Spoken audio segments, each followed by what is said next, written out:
רענן, זה גלעד שטיין מגימל ש"ג פיתוח והחזקה. היום אנחנו קיבלנו גינה על האיסטר, ואנחנו נעשה אותה גינה יותר יפה, מסודרת, עם דשא, עם פרחים ולמדרך, מערכת השקיה. בואו תראו את הגינה.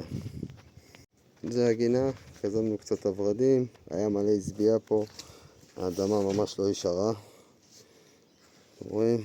הכל כזה מוזנח, אדמה. פה